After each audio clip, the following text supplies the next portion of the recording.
We might not notice, but tremendous technology and mind-boggling science constantly surround us in the products we use every day. Behind their practical use lurk hidden histories, dramatic discoveries, and awesome experiments. They are wicked inventions. Coming up, rigid inflatable lifeboats. What are their connection with Formula One racing cars? Soap. What is the clever chemical reaction that keeps us clean and fresh? Backgammon. What is a shaker and a stone? The mysterious origins of one of the world's oldest games. We reveal the surprising science and amazing manufacture behind these wicked inventions.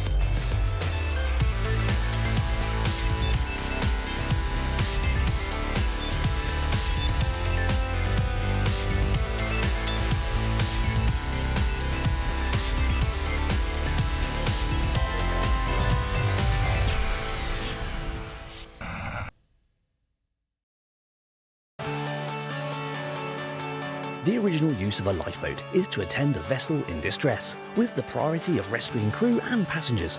However, they are now also used on coastlines around the world, keeping an eye on those enjoying the waves. But just how were they introduced? It was in the 1780s, in 1785, that Lionel Lurkin, he established a form of boat which was converting a normal fishing boat to try and make it unsinkable. It was this creation that gave us the first glimpse of a life-saving method on water. Many believe that it was the terrible disaster of the River Tyne just years before that created a cry for better safety on the water. The main reason was those on the shore had no means of getting to them to save them, and they just had to watch them die. So the South Shields Private Law House actually set up a competition to design a lifeboat. In the end, there were two competing designs. Neither of them were ideal, but they decided that actually if they combined the two designs, then this should make a lifeboat that could be seaworthy. Come the 20th century, there was a massive change with the introduction of inflatable lifeboats. And the key thing with the inflatable lifeboats was that actually they could get closer to shore. They could actually get close to cliffs and rocks and right into sort of nooks and crannies where the bigger boats just couldn't get.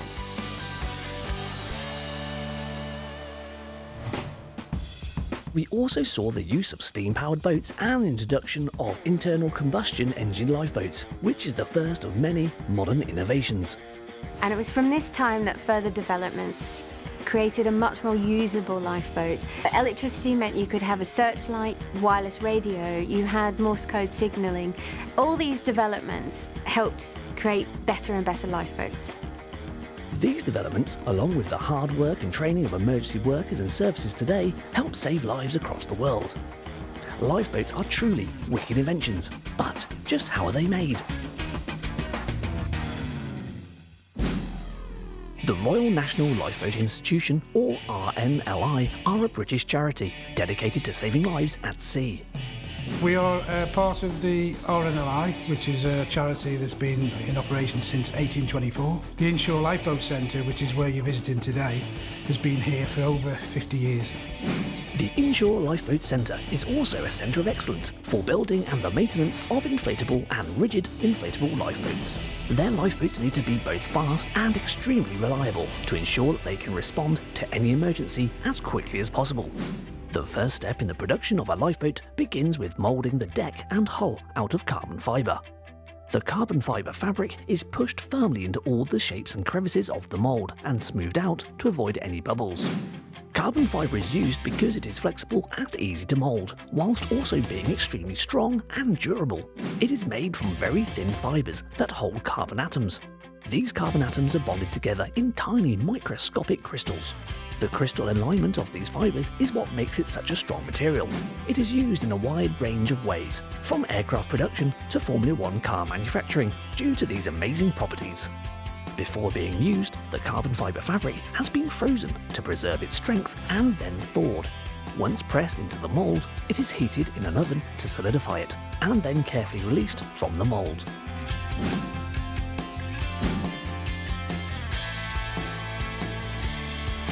That's our hull and deck parts ready to move on to the next stage of production. This is the fitting stage, where all of the assembled parts of the lifeboat are glued and bonded to the hull.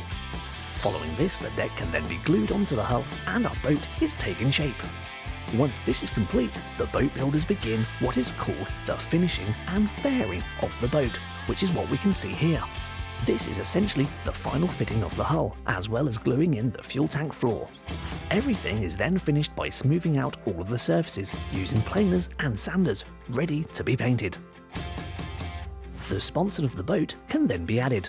A boat sponson is essentially a feature on the boat that extends from the hull to aid stability whilst floating.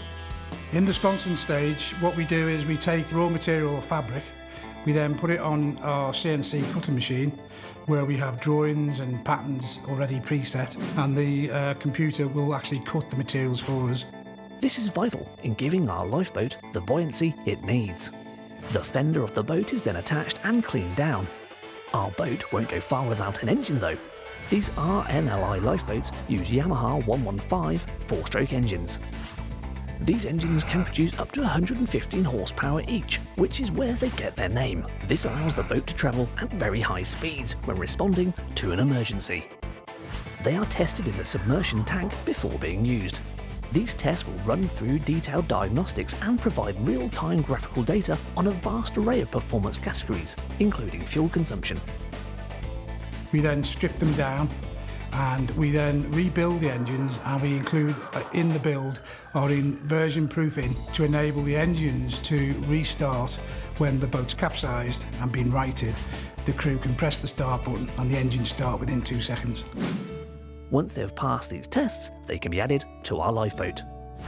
The centre console of our lifeboat can then be built up. This is where all of the boat's controls are located, including steering, ignition, trim control, and other electronic devices and switches. Holes and brackets for these controls are cut and shaped into the console, ready to be fitted to the boat itself. This is a vast process, with all sorts of gizmos and navigation equipment being added to the console. To allow easier installation, the console is tipped onto its side so the team of fitters have better access as they install all of the relevant components. The roll bar of the boat can then be prepared and fitted with relevant electronics, including even more navigation equipment. This roll bar also includes the airbag that can inflate in the event of the boat capsizing and prevent it sinking. This is cut using a CNC machine and also fitted with a hatch that will release air fast when needed. With the finished console, roll bar and engines now fixed to the boat, it is very nearly finished. Final additions such as anchor lines and ropes can be added, and the boat is then ready for the open waters. We actually build a boat or refit a boat every 59 hours. Lifeboats, truly a life-saving, wicked invention.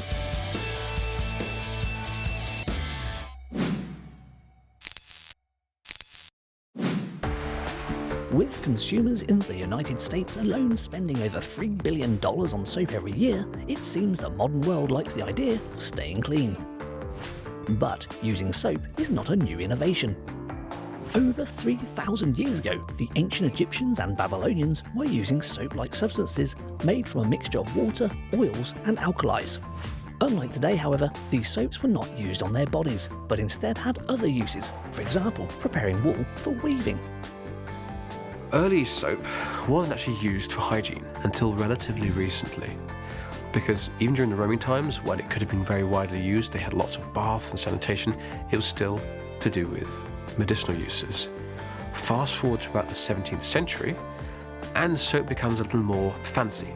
We start to put in place scents, perfumes, starting to understand the chemistry of soap. A big problem for hygiene lovers in 17th century Britain was the soap tax. This was because the soaps used tallow, which was a vital component in candle wax. To make sure there was no shortage of candles, soap had a hefty tax deliberately placed on it that made the use of soap a preserve of the rich. By 1853, the soap industry literally exploded as the soap tax was repealed, which made soap far cheaper for the wider population, and the fact that a very useful byproduct of its manufacture was glycerine, a vital component in the making of dynamite.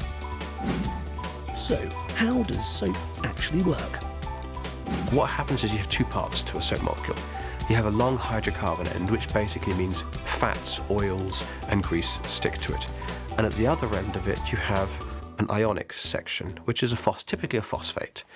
What the phosphate does is that it allows water to grab onto one end, which means that water goes, oh, we can see this, we can recognize this, we can bond with this, and we can hold it in suspension in water. Once all the dirt and grime is in the water, you can just pour the water away. Most soaps achieve this cleaning action by using 3 main ingredients: a base oil or fat, lye and water. Lye is key, as it is the reaction between the lye and oils called saponification that produces the useful soap itself. Lye is an alkali, and in hard soaps will typically be sodium hydroxide, and in liquid soaps is potassium hydroxide. In 1865, the soap bar encountered a slippery alternative when William Shepherd patented a liquid version of soap. Apart from using a different lye, this type of soap had been shown to have a few advantages over its harder cousin. If you have a bar of soap and someone uses it and then puts it to the side, some of what they have washed off remains on the soap, no matter how well they try to clean it. So the next person who uses it, who may not be related to you, who may not have the same skin conditions, will potentially get infected or have some of what you've just washed off on their hands because of yourself. Whereas liquid soap, each time you use it, you use a portion of soap, the whole soap is washed off the person's hands, and the next soap is still considered new and fresh. There is less potential for transference of whatever bacteria or whatever illnesses that may be on your hands, or whatever nasty stuff that you have. Both soap and shampoo have many similarities, but ultimately shampoo has to deal with a particular substance in our hair called sebum. Sebum is a secretion that's produced by our scalp. It's an oily secretion that helps to protect the hair shaft, so protect the proteins of the hair. The only problem is with it is because it's oily, it's slightly sticky, so that actually dirt can cling to it and skin flakes can cling to it as well. Our skin's constantly renewing itself and it sheds the top layer on a constant basis. Shampoo works like soap, removing the oily sebum, which dirt and grime will stick to. Unfortunately, we need sebum to keep our hair in good condition, and a very effective shampoo may keep our hair clean, but without the sebum, it can make it dry and lifeless. Enter conditioner. The average head contains anything from 120 to 150,000 individual strands of hair, and is made up of an outer layer called the cuticle, a second layer called the cortex, and an inner layer called the medulla. A conditioner fights tangles by strengthening the cuticle, or where the cuticle cells are broken away, forming a protective layer over the cortex. This coating seals in moisture and essentially smooths out the rough edges along the cuticle layer, and thus can keep your hair from tangling as easily. Although you may have your own favourite type of shampoo, it seems it might pay to keep changing it for another manufacturer. So you can have a process where you actually get used to a shampoo, and it's a process called tachyphylaxis. You change to a different shampoo and it seems to work better, but when you go back to your original shampoo, actually then it works again. And this can happen with lots of other drugs, and it's just our bodies getting used to things, and you switch over to something slightly different, it works better for a bit, you switch back and it works. It's a process called tachyphylaxis. Soap and shampoo. Truly wicked inventions.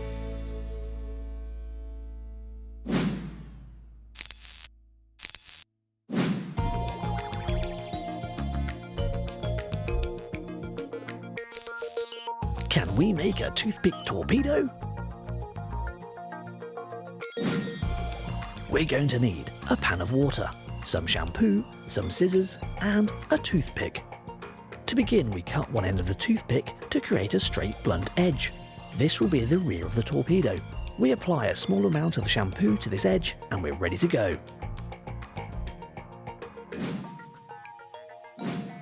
We gently place the toothpick in the pan of water, and our toothpick torpedo starts to move through the water, with the pointy end leading the way.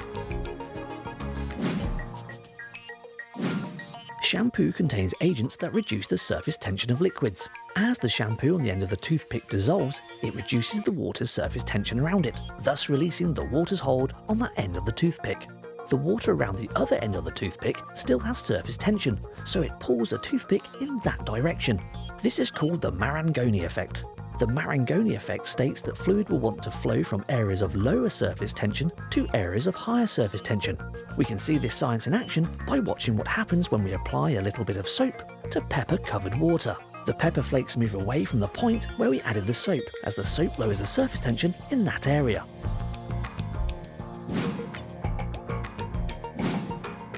Can we make a toothpick torpedo? Yes, we can. Wicked challenge, smashed.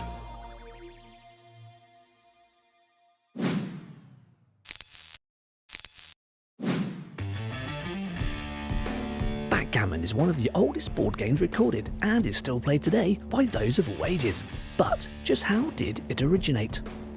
The history and creation of backgammon is shrouded in mystery, as it is considered one of the oldest board games in the world. Not only this, but the wide variety of rules and styles of play make it difficult to pinpoint who the inventor of backgammon was. Backgammon actually has been played all the way back to about 5,000 years. It's believed to sort of trace back to the Persian Empire, southern Mesopotamia, which is in sort of Iran, Iraq area that we know today. Backgammon is a two-player game where player pieces are moved according to the roll of a dice. A player wins by removing all of their pieces by completing a lap of the board before their opponent. It can take just a matter of seconds to set up, but games can last up to several hours. Different nations played their variation. So China, Japan, the ancient Greeks, the Romans, they all had a variation of this board game. And originally it was drawn out in sand, and then pebbles were used as the tokens or the players. During the Crusades, they actually banned soldiers from playing it because they were wasting too much time, they were gambling too much money. It was even mentioned in Shakespeare, Canterbury Tales, so it's a very long-standing game. At the start of the 20th century, the game started to lose its appeal, until the idea of being able to double the stakes was introduced. This concept led to the revival of backgammon. Well, the rules of what we now know as modern backgammon were established in 1931, and it was from this time that the sort of formal gaming was set in stone. The first competitions were actually a fair bit later in the 1960s. Backgammon can now be played on mobile devices and computers, meaning it can be played on the move at any time. But just how are the more traditional wooden models made?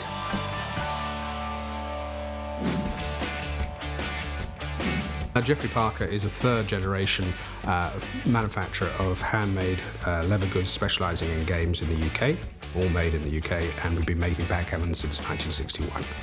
There's a lot of different stages involved in the production of a backgammon set. Initially, the customer comes down and they select their levers and choose their specification and size and style of backgammon. Before the production process begins, the leather is checked for quality. If it is a good piece, the necessary cuts of leather for each section of the case are made. A template is used for the larger pieces, but the smaller pieces require more precision, and so are cut using a press. Once the leather has been positioned, a cutting template is placed on top and the machine is brought over.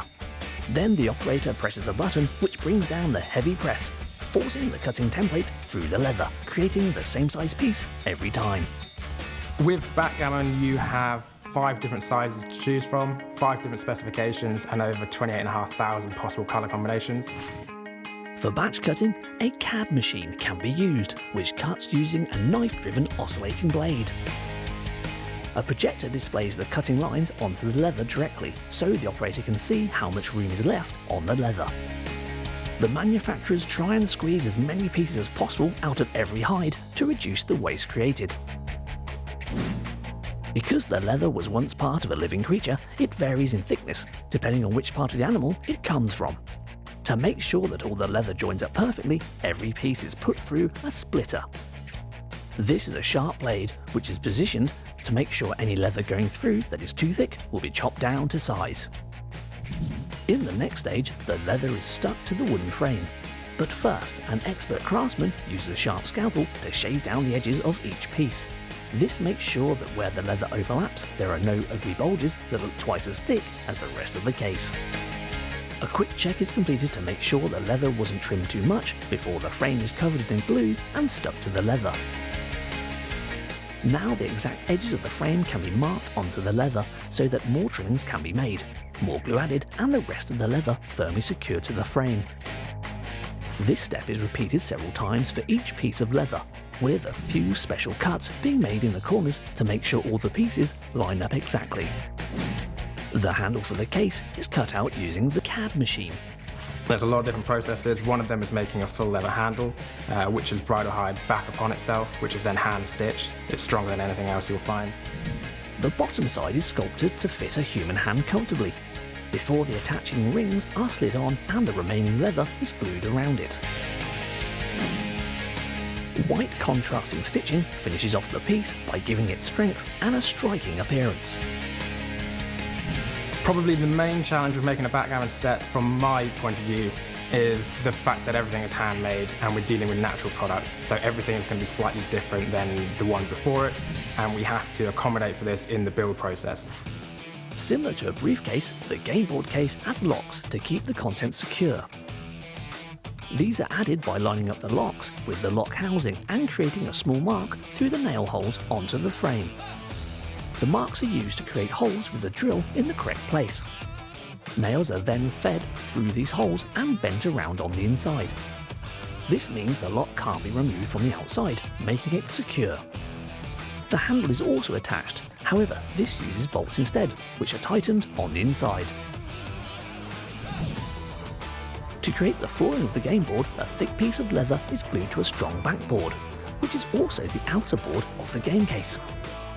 Using the CAD machine, the complex designs are cut out perfectly, allowing the unwanted sections to be cleanly pulled away. Leather pieces of a contrasting colour are also cut out in order to fill the holes just created. These are then glued in place, leaving a complete game board.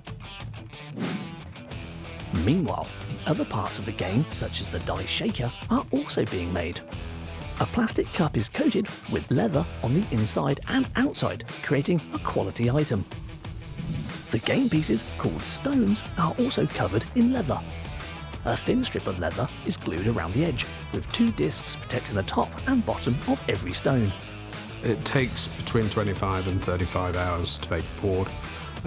The backgammon stones or checkers are a significant part of that, but they've got to be right because at championship level they expect a very fast play, around about 9 minutes, or complete a game. The doubling cube requires 6 identical cuts of leather, each with a number embossed onto them. These numbers are powers of 2 and are used to keep track of the value of the game. Each square cut is then glued onto each face to complete the cube.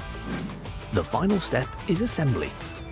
Each piece is either glued, screwed, or carefully placed into its specific area within the case. After a final check for quality, the backgammon case is sealed, packaged, and distributed to champion matches around the world. Backgammon. Truly a wicked invention.